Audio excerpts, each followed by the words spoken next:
Charge होता है मेरा बेटा, चार्ज एट रेस्ट। क्या होता है बेटा? Charge at rest. यानी इसमें जो चार्ज होता है आवेश वो स्थिर होता है, आवेश स्थिर होता है। ये बात आपको ध्यान देना है। यानी आवेश स्थिर होता है तो क्या होता है? आवेश जब स्थिर होता है बेटा तो केवल अपने चारों तरफ केवल वैद्युत क्षेत्र उत्पन्न करता है। क्या करता है? अब वैद्युत क्षेत्र क्या होता है? किसी चार्ज का, जैसे सपोज कोई चार्ज है, इसके चारों ओर का वह एरिया जिसमें कोई दूसरा चार्ज आए और उससे वैद्युत बल का अनुभव, यानी ये चार्ज अभी आ रहा था, अचानक यहाँ पहुंचा, इस चार्ज को लगने लगा कि कोई मुझे या तो आकर्षित कर रहा है या कोई मुझे प्रतिकर्षित कर रहा है, तो इसी एरिया को हम क्या कहते हैं बेटा? वैद्युत क्षेत्र। अब आपको ये ध्यान देना है कि चार्ज जब बैठा होता है तो अपने चारों तरफ वैद्युत क्षेत्र उत्पन्न करता है। क्या करता है?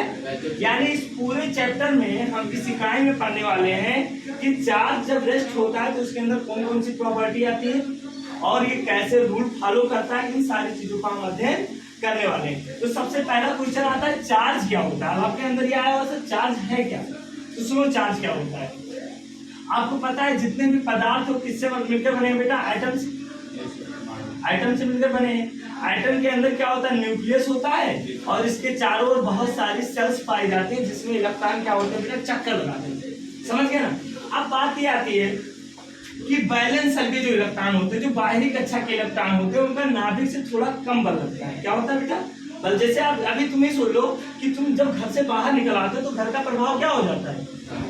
घर के बाहर की जानकारी कौन देते? जो घर में सबसे पहले बच्चे, वो बाहर की घटना, बाहर झगड़ा हुआ, मार हुआ, सारी सूचना कौन देते हैं? और वो कामगिर भी होती है।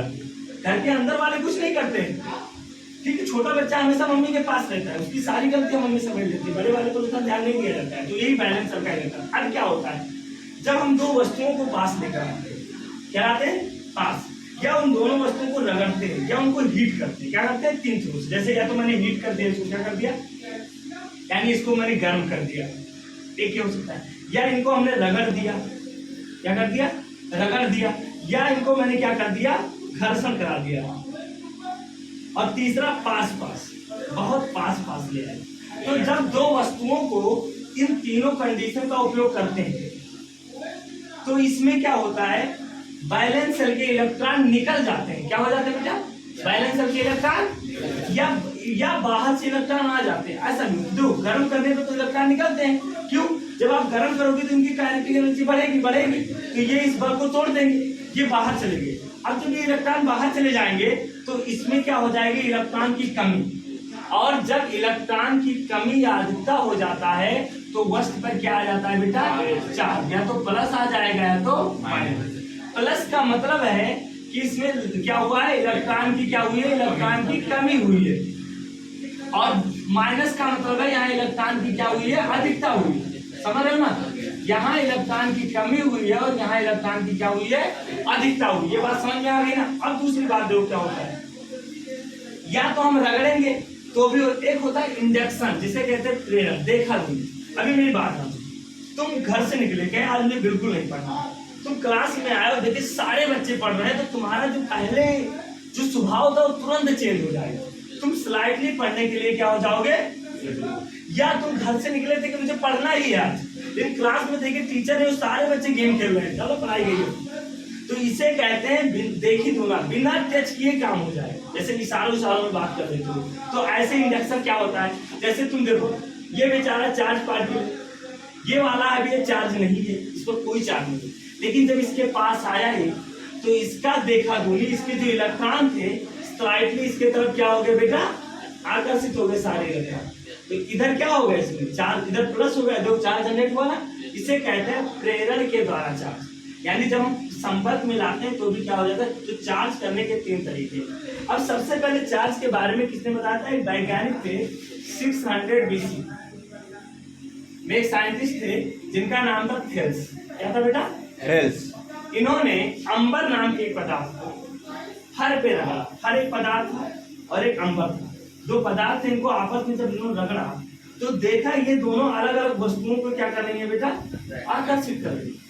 यानी इसमें क्या गुण आ गया कि वस्तुओं को आकर्षित करने लगी या पटकर। आप एक एग्जाम्पल देख सकते हैं। आप अपने पेन को बाल में रगड़ो और फिर कागज के छोटे टुकड़े को क्या कर रहा है? उठा लेता है, तो ये आकर्षण बल। तो यही से एक जनरेट होता है आवेश। तो उन्होंने कहा कि कोई ऐसा गुण है जो वस्तुओं को आकर्षित या प्रतिकर्षित करता है, उसे आप क्या कहते हैं बेटा? आवेश कहते हैं। तो अब आवेश की जो परिभाषा है, वो आवेश की परिभाषा क्या होगी? आवेश का मैं यहां से परिभाषा लिखता हूं। इलेक्ट्रॉन को ग्रीक भाषा में क्या कहा जाता है? अंबर। यार अंबर, यानी इलेक्ट्रॉन को ग्रीक भाषा में अंबर कहा जाता है। क्या कहा जाता है? अंबर। और ग्रीक भाषा में इलेक्ट्रॉन को लिखते हैं इलेक्ट्रॉन, ये के लगा देते हैं। क्या लगा देते हैं? ये बात आपको जानना है। इंग्लिश में सी लगाते हैं और ग्रीक भाषा में क्या लगा देते हैं? के लगा देते हैं। ये बात आपको जान देना है कि ये लिखने का तरीका, कभी कभी ये भी लिखा होता है। अब आवेश के बारे में बताओगे, किसी पदार्थ का वह गुण क्या होता है बेटा? आवेश क्या है? किसी पदार्थ का वह मूल गुण है जिसके कारण उसके अंदर वैद्युत और चुंबकीय प्रभाव उत्पन्न हो जाते हैं। क्या हो जाते हैं? यानी या तो वस्तुओं को आकर्षित करता है, तो वस्तुओं को। आवेश के पहले मुझे केवल गुरुत्वाकर्षण बल के बारे में पता था, जो केवल आकर्षण होता है। आवेश के खोज के बाद ये आया किसी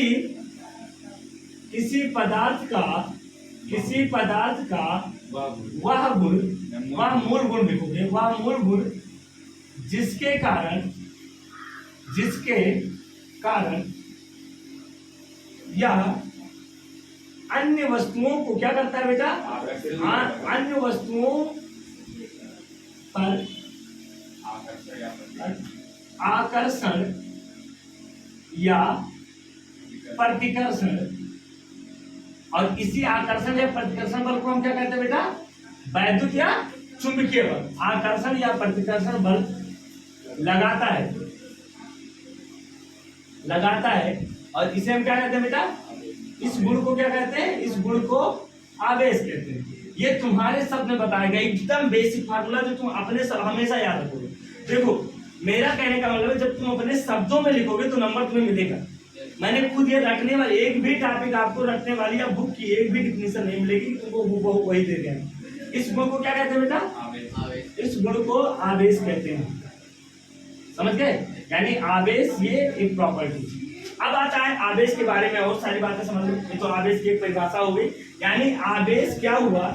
जैसे द्रव्यमान है, मैं अगर द्रव्यमान और आवेश की तुलना को 1 मिनट के लिए मैंने द्रव्यमान यहाँ लिखा, तो आप समझो द्रव्यमान और आवेश के बारे में अगर हम बात करें तो देखो द्रव्यमान क्या होता है? धनात्मक होता है। आवेश धनात्मक या ऋणात्मक दोनों होते हैं। द्रव्यमान धनात्मक होता है, आवेश धनात्मक या ऋणात्मक। देखो किसी पदार्थ में आवेश है तो ये जरूरी है कि उसमें द्रव्यमान होगा। बिना द्रव्यमान के हम आवेश की परिकल्पना, यानी हम ये नहीं कह सकते कि इस वस्तु में अगर आवेश है तो इसमें द्रव्यमान, लेकिन हाँ अगर किसी वस्तु में द्रव्यमान है तो कोई जरूरी है कि आवेश हो या ना हो, ये भी हो सकता है। यानी जैसे भी हमारे अंदर द्रव्यमान है, हो सकता है हमारा घर्षण नहीं हुआ, हमारा इंडक्शन नहीं हुआ, हम किसी से प्रेरित नहीं हुए तो हम उदासीन है। एटम क्या है? उदासीन है। एटम उदासीन है। लेकिन आपको एक चीज ये आश्चर्य होगा कि जितने भी ब्रह्मांड में वस्तुएं बने वो आवेश कणों से मिलकर बने। डाल्टन ने बताया था परमाणुओं से मिलकर बने, और परमाणु किससे मिले? आवेशित कणों से मिलकर बने, जिसे इलेक्ट्रॉन और प्रोटॉन कहते हैं। समझ गए ना? तो द्रव्यमान जो होता है ये क्या होता है बेटा? पॉजिटिव होता है। आवेश क्या होता है? पॉजिटिव नेगेटिव दोनों होता है। द्रव्यमान अदिश राशि है, आवेश भी अदिश राशि है। क्या है? अदिश राशि है। और आवेश भी क्या है बेटा? अदिश राशि है। द्रव्यमान जो है ये क्या होता है? ऐसा कोई पदार्थ नहीं जिसमें आवेश हो तो उसमें द्रव्यमान जरूर होगा। बिना क्या हो सकता है? बिना द्रव्यमान के क्या हो सकता है बेटा? बिना द्रव्यमान के हम आवेश की परिकल्पना नहीं कर सकते। यानी कहने का मतलब ये हुआ कि नहीं कर सकते। अब यहाँ पर एक बात कहने का मुझे, जो ये जो बातें मैं बता रहा हूँ कर सकते हैं, ये पूरा एनसीईआरटी है। अब आप जब मैं इसको पढ़ाऊंगा उसके बाद बुक पढ़ोगे तो 100% समझ में आ जाएगा। और तुम लोग रटने की कोशिश कभी नहीं करना, केवल समझना, अपने शब्द में लिखने की कोशिश करना। तो ये तो बेसिक चीजें थी। अब आवेश में और क्या प्रॉपर्टी है? ब्रह्मांड का सबसे छोटा आवेश क्या है? प्रकृति का सबसे छोटा आवेश क्या है बेटा? प्रकृति का बताओ मुझे। प्रकृति का सबसे छोटा आवेश, छोटा, हाँ, इलेक्ट्रॉन का आवेश। क्या है बेटा? इलेक्ट्रॉन का सबसे छोटा कण वही तो है, इलेक्ट्रॉन का आवेश। और इलेक्ट्रॉन पर आवेश कितना होता है बेटा? 1.6 × 10⁻⁻⁹ कूलाम और ये ऋण होता है, क्या होता है, ऋणात्मक होता है, और इतना प्रोटॉन पर भी आवेश होता है। तो एक क्वेश्चन पूछा था अभी बहुत जल्दी, ये पूछा था कि मूल कण पर, मूल कण क्या है, मूल कण पर कितना आवेश होता है, तो मूल कण इलेक्ट्रॉन और प्रोटॉन को ही कहा जाता है, और उनकी आवेश को क्या कहते हैं, 1.6 और इसे ई से लिखते हैं, किससे लिखते हैं बेटा, इसे इलेक्ट्रॉन के आवेश को किससे प्रदर्शित करते हैं, इलेक्ट्रॉन के आवेश को ई से प्रदर्शित करते हैं, ई से, ये प्रोटॉन का भी होता है, क्या होता है बेटा, प्रदर्शित करते हैं, नहीं कुछ नहीं लिखते, ई और ई ही लिखते हैं। परिमाण दोनों का, जो परिमाण तो कभी ऋणात्मक होता नहीं, तो परिमाण में हम हमेशा माइनस नहीं रखेंगे, सवाल लगाते हो तो माइनस, दोनों के वैल्यू समान होते हैं, और प्रोटॉन और इलेक्ट्रॉन के आवेश क्या होते हैं। अच्छा, इस आवेश की खोज किसने की थी, इलेक्ट्रॉन के मिलकर ने, इलेक्ट्रॉन के आवेश की खोज किसने की थी, तो इलेक्ट्रॉन के आवेश की खोज मिलकर ने की थी। बहुत बच्चे कंफ्यूज हो जाते हैं, बहुविकल्पीय में आता है, वो बच्चे जानते क्या लिख देते हैं कि कूलाम ने की थी, क्योंकि आवेश कूलाम का मात्रक है, कूलाम ने आवेश के बारे में बढ़ चढ़ के बताया है, लेकिन इलेक्ट्रॉन के आवेश की खोज मिलकर ने की थी। ये हाँ, प्रोटॉन तो उन्होंने किया था ना, वो रदरफोर्ड ने,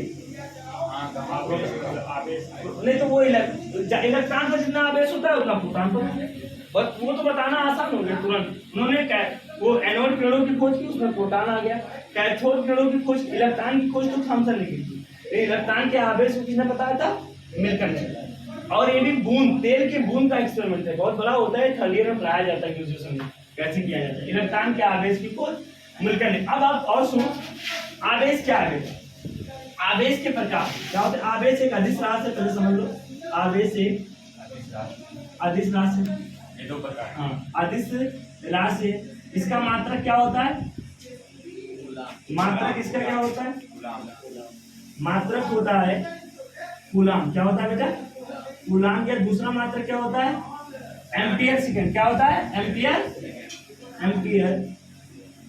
फ्रैंकलिन और फैराडे होता है क्या, हाँ फैराडे होता है, फैरड होता है, एक फैरड बराबर होता है 996 कूलाम, भी होता है, ठीक है, हाँ फ्रैंकलिन, वो सब चाहे फ्रैंकलिन होता है, उससे भी कम होता है, ये सबसे बड़ा कूलाम आपको इसमें फैरड नहीं थी, फैरड आपको पढ़ना इलेक्ट्रोकेमिस्ट्री में, सब पढ़ा है, ठीक है। एक फैरड बराबर क्या होता है, 96,500 कूलाम होता है, ये फैरड का होता है। अब ये मात्रक क्या होता है, कूलाम या एम्पियर सेकंड होता है, ये इसका। अभी माइक्रो कूलाम होता है, क्या होता है, अच्छा माइक्रो कूलाम बराबर क्या होता है, छोटा, एक माइक्रो कूलाम ऐसे लिखा रहेगा, तो इसका मतलब 10 के पावर -6 कूलाम। एक अगर नैनो कूलाम लिखा है तो क्या हो जाएगा बेटा, स्मॉल m, तो 10 के पावर -9 कूलाम। समझ के ये चीज आपको ध्यान देना है कि छोटे छोटे मात्रक कन्वर्जन आता है, ठीक है। ये तो हो गया आवेश का मात्रक। अब आवेश की जो मेन प्रकार, आवेश के प्रकार क्या होते हैं बेटा, आवेश के प्रकार। अच्छा, आवेश के प्रकार के बारे में किसने बताया था कि धनात्मक ऋणात्मक नाम किसने दिया था, आवेश का पूछा था कि आवेश को धन और ऋण आवेश किसने कहा था, तो बेंजामिन फ्रैंकलिन ने, किसने कहा था, बेंजामिन फ्रैंकलिन बताया था कि जिस प्रकार हम धनात्मक और ऋणात्मक संख्याओं को जोड़ते हैं तो 0 हो जाता है, जैसे भी +2 और -2 जोड़ तो क्या आता है, +5 -5, तो उसी प्रकार जब हम प्लस आवेश और माइनस आवेश को जोड़ते हैं तो वैल्यू क्या आ जाती है, 0 आ जाती है। और इसी बात पर उन्होंने कहा कि आवेश 2 प्रकार के होते हैं, एक का नाम धन आवेश दे दिया, एक का नाम दे दिया।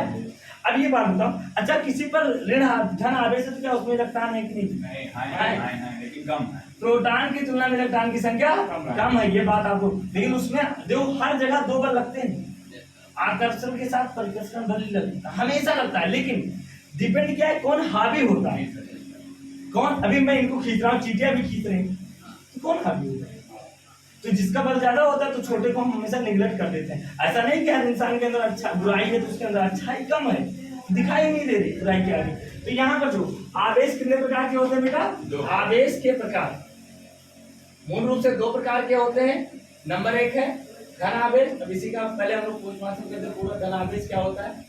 अब इस बार क्वेश्चन आया था बोर्ड में, बहुत अच्छा क्वेश्चन वो आया था मल्टीपल चॉइस में, उसने कहा था कि एक ये है और एक बी, इस पर क्या हुआ, इस ए से बी पर इलेक्ट्रॉन गए, इसका द्रव्यमान m में है और इसका द्रव्यमान m है। ये पहला क्वेश्चन था बहुविकल्पीय का जो इस बार पूछा गया था। A से B पर इलेक्ट्रॉन गए हैं, इसका द्रव्यमान m में है, इसका द्रव्यमान mb। अब आपको ये बताना था पहला कि कौन सा m में बराबर mb, दूसरा था mb is greater than m में, तीसरा था कितना आसान क्वेश्चन आया था m में इज ग्रेटर देन, और तीसरा आ गया क्या m में बटा mb बराबर 1। अब कौन सा विकल्प है? तीसरा ज्यादा होगा।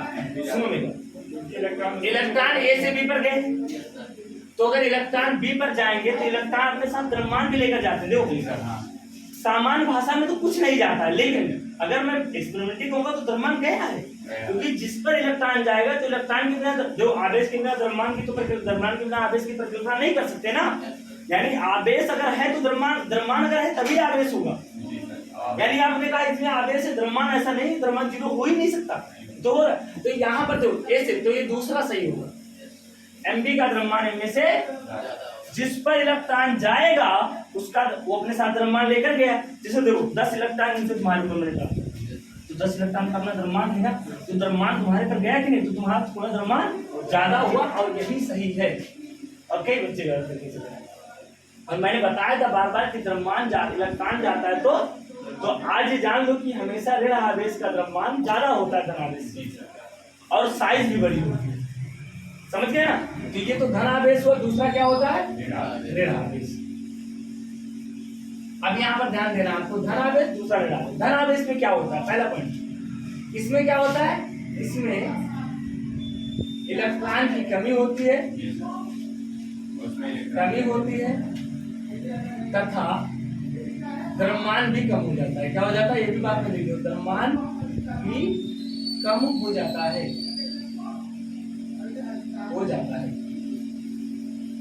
समझ गए? इसमें क्या होता है, इसमें इलेक्ट्रॉन की क्या होती है, इसमें इलेक्ट्रॉन की अधिकता होती है। क्या होती है? अधिकता,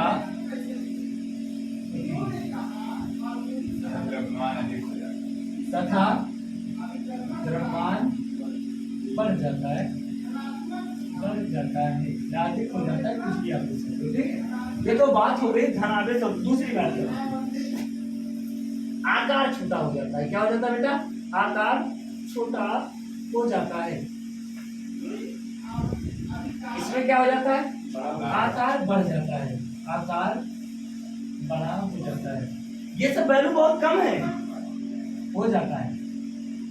एक बात और से समझ हो जाता है, अगर कोई चालक है, क्या है, चालक पदार्थ अगर आवेशित है तो चालक के अंदर आवेश होगा, जीरो होगा। ये बात आपको ध्यान देना है, क्वेश्चन आया था। चालक कोई पदार्थ, चालक हमेशा धनावेशित होते हैं, ये भी याद हो।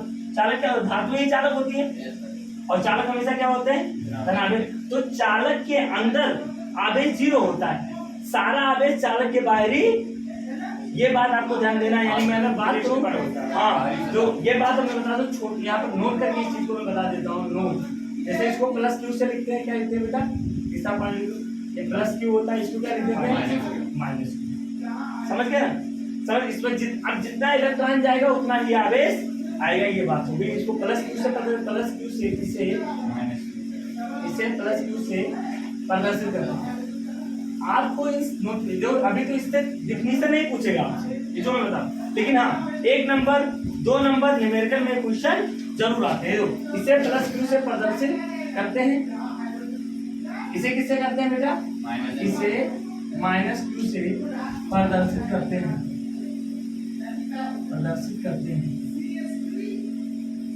समझ गए ना? अब मैं बात थोड़ी चालक की बात कर लेता हूँ। चालक में पदार्थ होते हैं जो अपने में से होकर वो इलेक्ट्रॉन धारा को प्रवाहित होने देते हैं। क्या होते हैं? चालक। 3 तरह के पदार्थ, चालक होते हैं, कुचालक होते हैं, अर्धचालक होते हैं। चालकता के आधार पदार्थ, और एक होता है परावैद्युत, जो स्पेशल केसेस को मैं बताऊंगा। परावैद्युत क्या होता है, एकदम अलग होता है। जैसे जो होता है, ये क्या होते हैं, कांच जो हुआ, और एक परावैद्युत नहीं, हाँ, सुचालक और चालक एक ही बात है। कुचालक और अचालक, वो कुचालक होता है। ठीक है, समझ गया? तो ये प्लस क्यू से प्रदर्शित करते हैं माइनस। अब प्रॉपर्टी होता है। अब हम पढ़ेंगे आवेश के गुण। क्या पढ़ेंगे बेटा? आवेश के गुण। इसको नोट करो जल्दी। नोट कर लीजिए। मैरिज हो गई, चाहे 1 महीने में डिवोर्स हो जाता है। तो इसीलिए कहा जाता है कि इसी, अब आप समझ गए कि केमिकल बॉन्डिंग क्यों होती है, रिश्ता क्यों बनता है, मजबूरी में। तुम शौक से नहीं पढ़ रहे हो ना, मैं शौक से पढ़ा रहा हूँ। स्पष्ट है, तुम्हें स्टेबिलिटी चाहिए, हमें पैसा चाहिए। तुम समाज में आगे बढ़ना चाहते हो, हमें पैसा चाहिए, हम कुछ करना चाहते हैं। ये तो सीधा हुआ। जी सर। आवेश का पहला गुण क्या है? पहला गुण है कि समान प्रकार के आवेश, समान प्रकृति के आवेश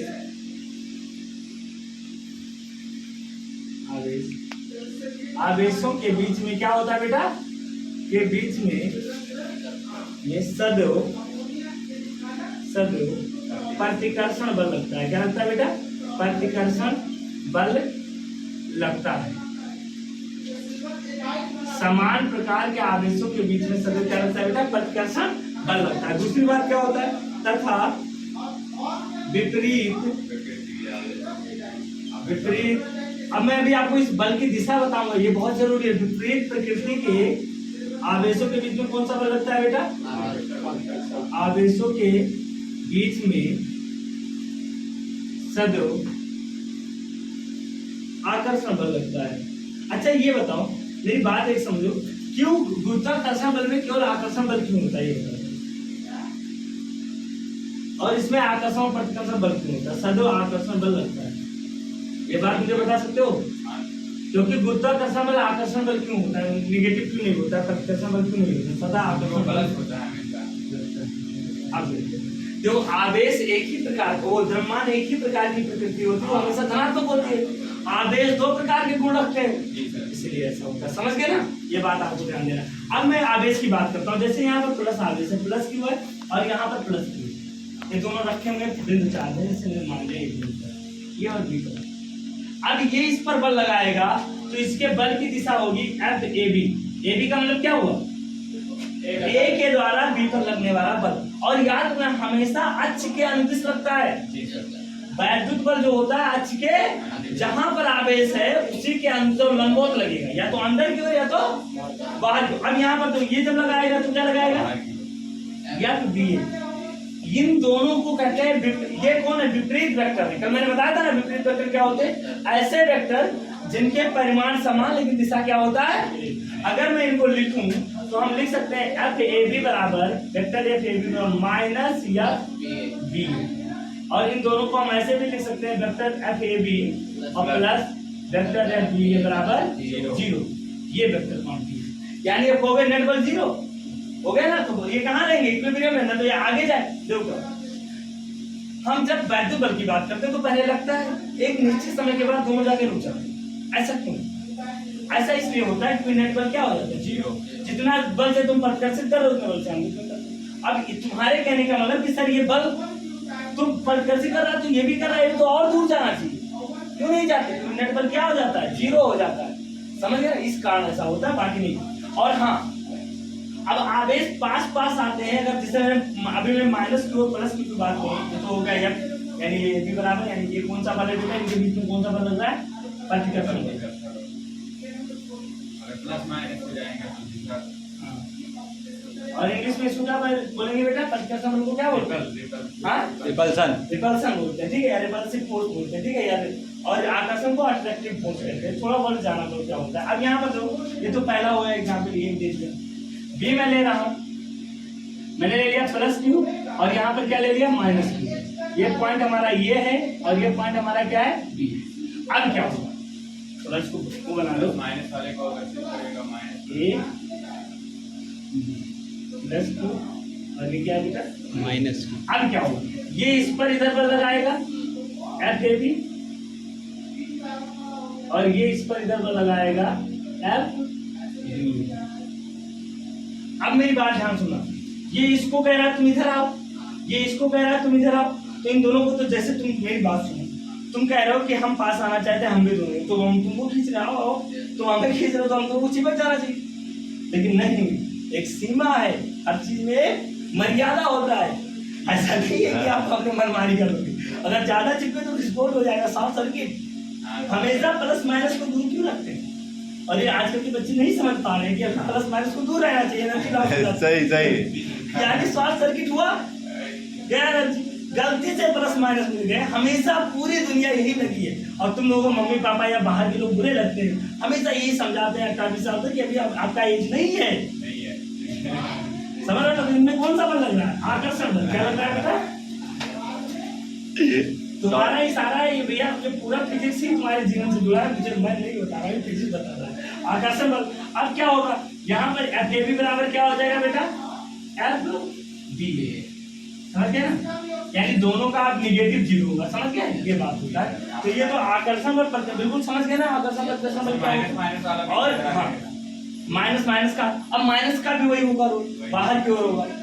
ठीक है, कोई दिक्कत नहीं, प्लस माइनस इधर हो, ये का मैंने बता दिया।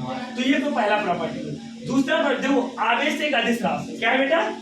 मैंने अदिश राशि को कहा है कि इसको सामान्य गणित के नियमों द्वारा जोड़ा या घटाया जा सकता है। जैसे मैंने कहा कि इसमें ज्ञान आवेश है, मैंने कहा ये 2 कूलम है तो -2 कूलम और -3 कूलम है, -10 कूलम, तो इनको हम जोड़ सकते हैं, लेकिन बटा नहीं जोड़ते। मैंने कहा एक निकाय है, इसमें हम कितने लोग हैं? 2 2 4 5 आवेश है।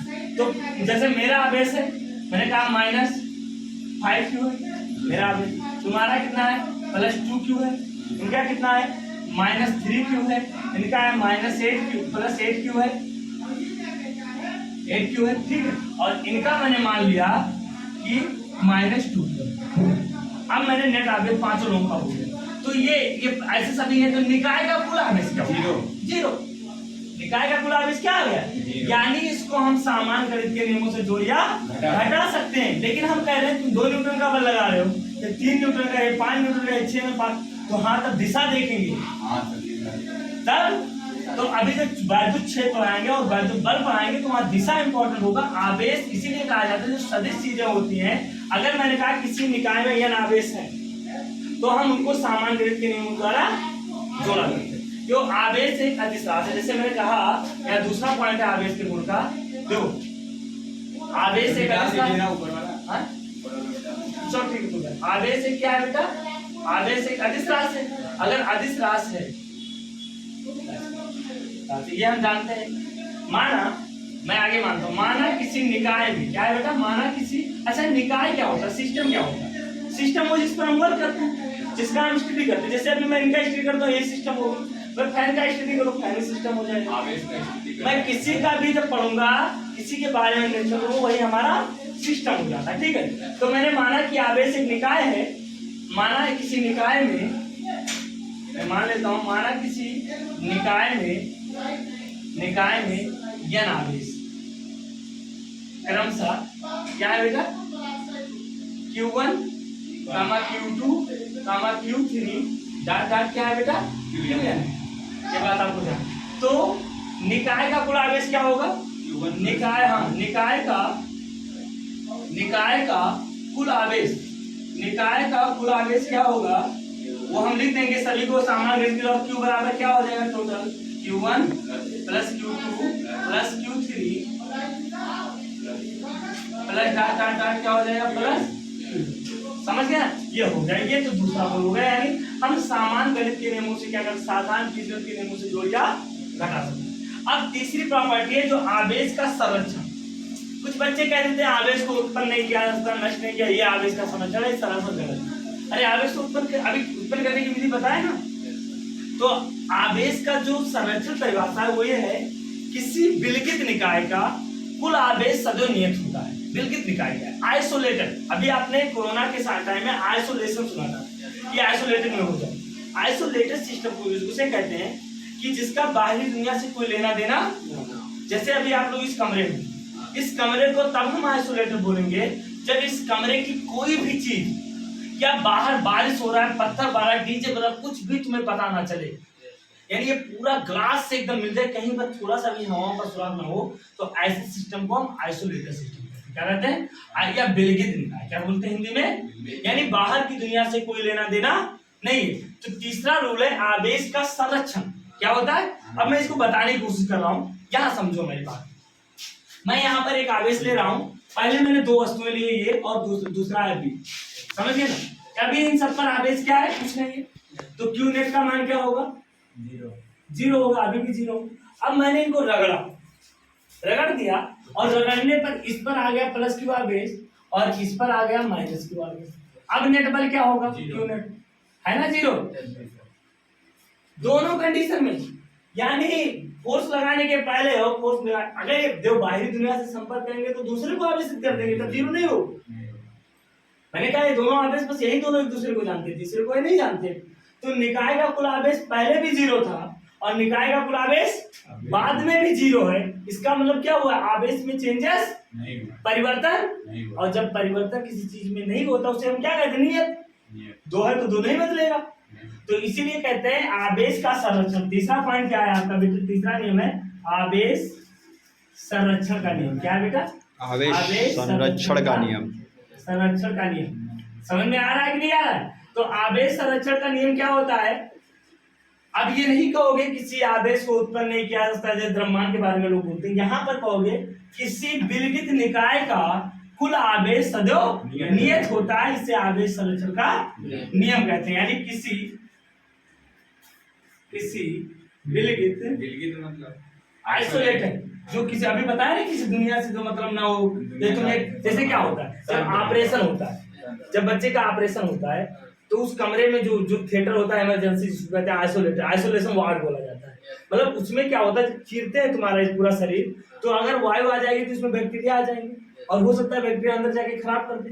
तो ऐसा रखते हैं वो अपने हाथ वाथ को भी इस तरह आइसोलेट रखते हैं कि जो आदमी को पूरी तरह से चिराया जाता है तो बाहर की एक भी हवा उसे कुछ भी नहीं लगता है, मतलब कुछ भी गर्मी बाहर की ताप कुछ भी नहीं आएगा, नहीं तो पक जाएगा। अभी तुम लोग थोड़ा कट जाता पड़ जाता है, तुम नहीं सोचो ऑपरेशन होने से क्यों नहीं पड़ता। हाँ, कभी कभी डॉक्टरों की लापरवाही से ऐसा हो जाता है कि पक जाते हैं। अगर ऑपरेशन में किसी का पक रहा है कोई चीज तो डॉक्टर का जिम्मेदार है उसके लिए, क्योंकि उसने केयर वहां पर नहीं किया। तो आवेश संरक्षण का नियम क्या होता है बेटा, किसी विलगित निकाय का नेट आवेश शून्य होता है।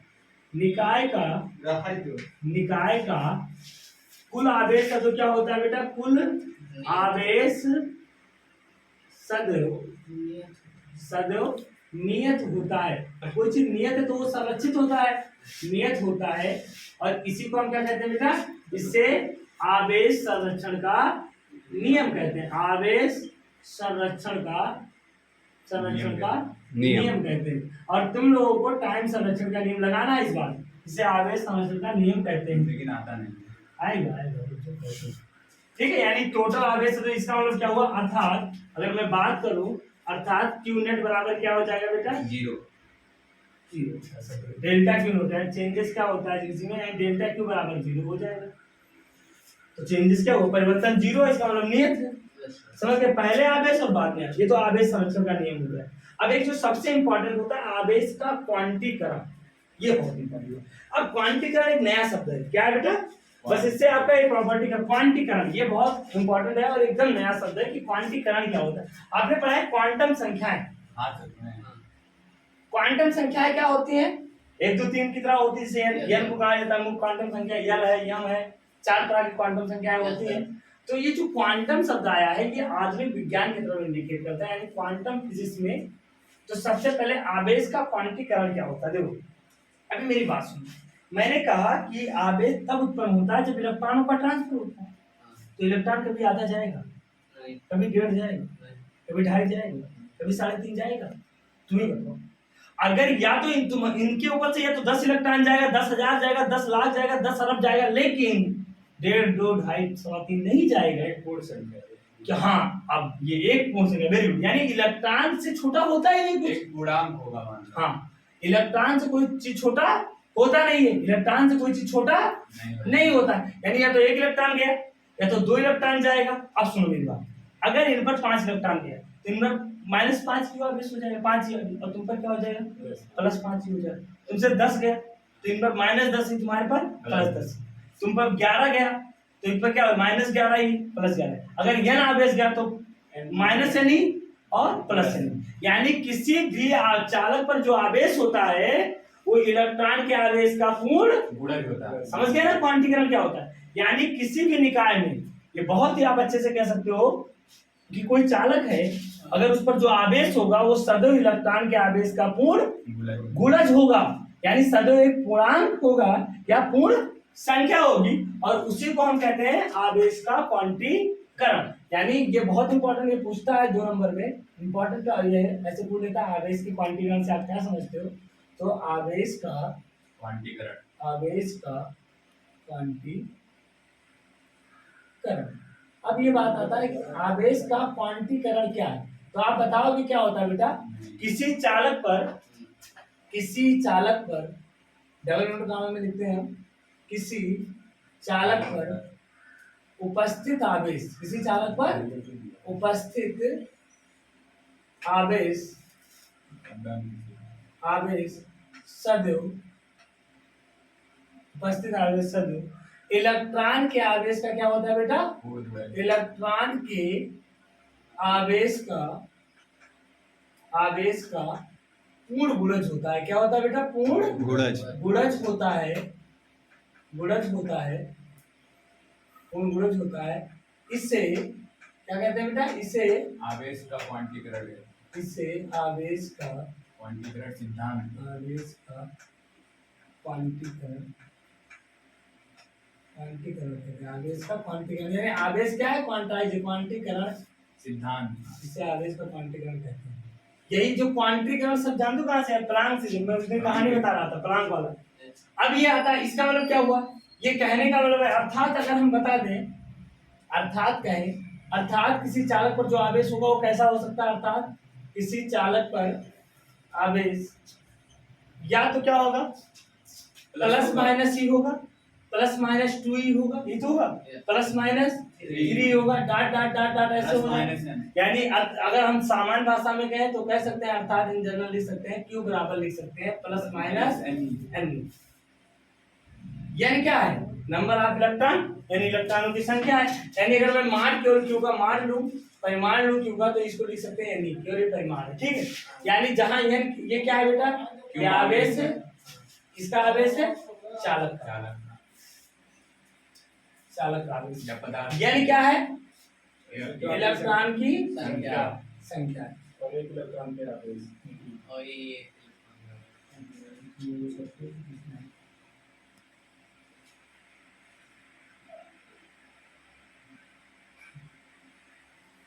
कोशिश करें कि इस तरह लिखने की कोशिश ज्यादा करें, इलेक्ट्रॉन की संख्या।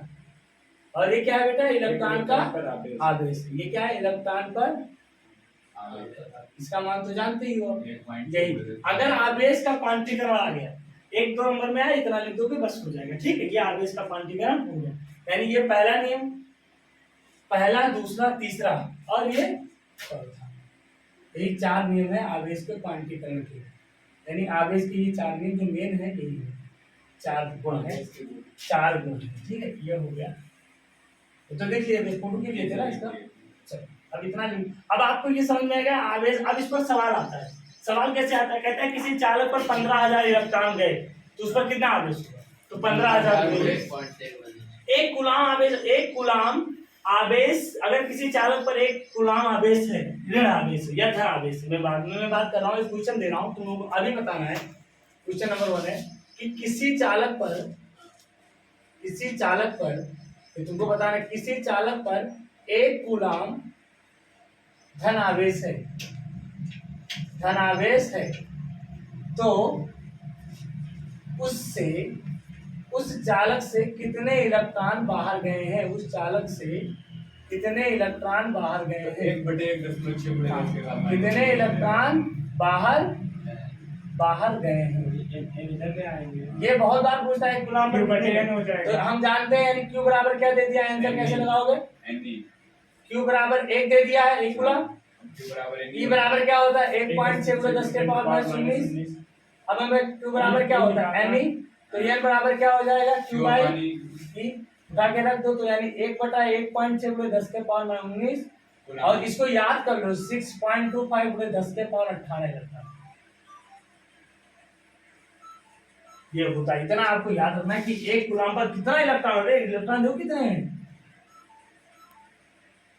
ठीक है। अब इसको लिख दो।